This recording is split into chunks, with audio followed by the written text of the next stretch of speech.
Today's video is about none other than William the Conqueror, the man who dramatically altered England's story.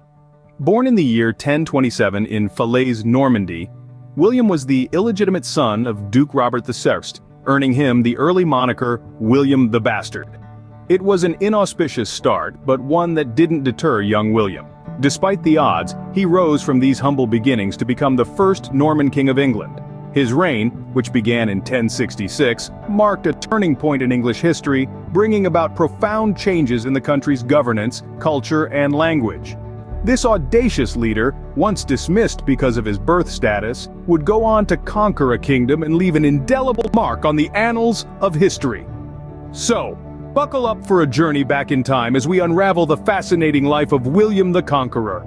Stick with us as we delve into the life of this extraordinary historical figure. William's life began in a manner quite unusual for a future king. Born in Normandy, France, around the year 1037, he was the illegitimate son of Robert I, Duke of Normandy, and his mistress, Herleva. This birth outside of wedlock earned him the nickname William the Bastard, a far cry from the title of Conqueror he would later acquire. His father, Robert, recognized him as his heir, an unusual move that was a testament to the Duke's fondness for his son. But when William was just 7 years old, Robert embarked on a pilgrimage to Jerusalem from which he would never return, leaving young William as the Duke of Normandy. Inheriting a duchy as a child was no easy task, especially during a period of great political instability. Normandy was a hotbed of powerful lords, all of whom were hungry for power, and the presence of a child duke on the throne was seen as an opportunity to seize control.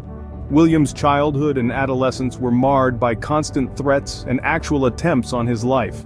He lived in a world where trust was scarce, and survival was paramount. His mother, Herleva, and his great-uncle, Archbishop Robert of Rouen, did their best to protect and guide him, but it was a challenging and dangerous time. Despite these adversities, William proved to be a resilient and astute young man. He learned the art of warfare and politics at a young age, honing his skills on the fields of battle and in the halls of his court.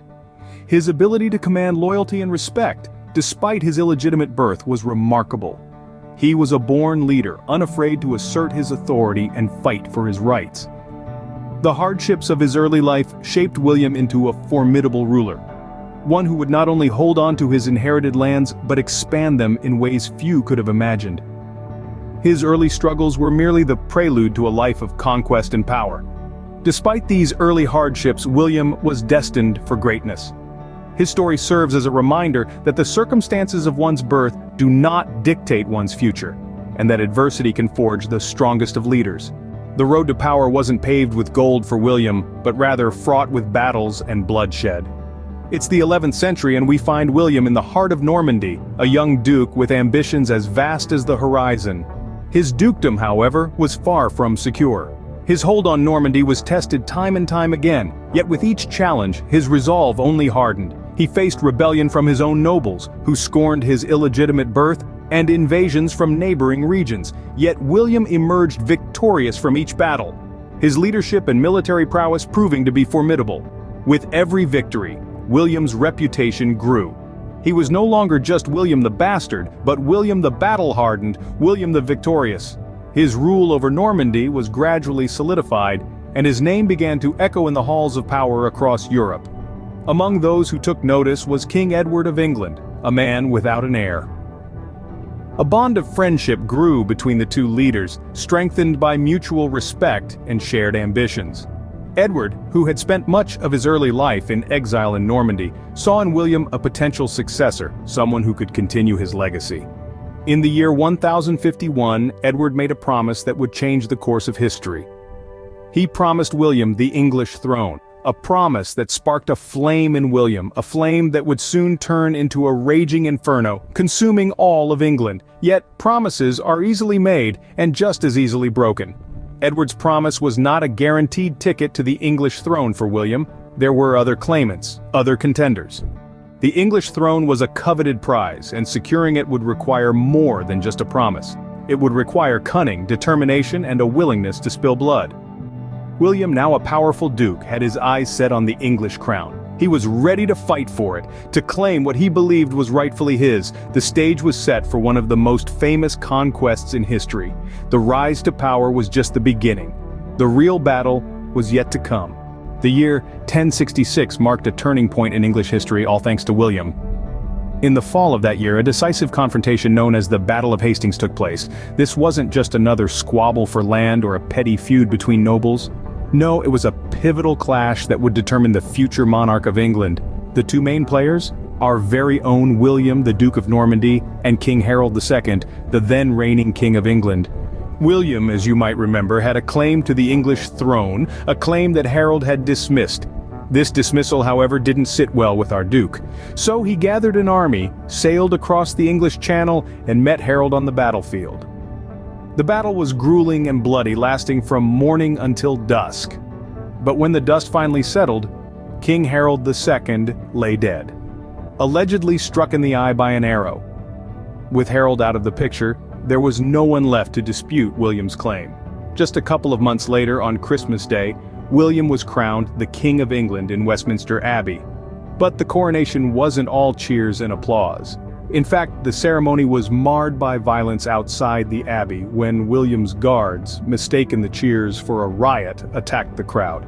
It was a clear indication that William's reign wouldn't be a walk in the park.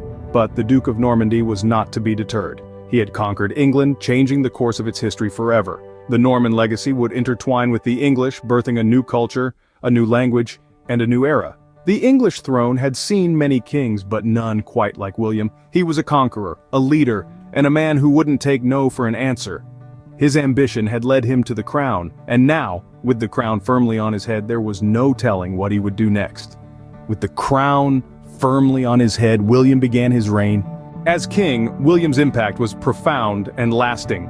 His 21-year reign began with a series of rebellions which he quelled with a firm hand, consolidating his power.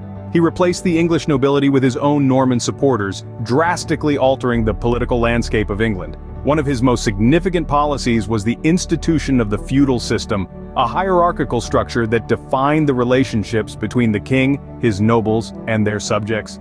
This system would remain a cornerstone of English society for centuries to come. Perhaps William's most enduring legacy, however, is the Domesday Book. Compiled in 1086, it was a meticulous record of land and property throughout England, a testament to William's commitment to organization and governance. This unprecedented document provided a level of detail about the country's wealth and resources that was unparalleled for its time.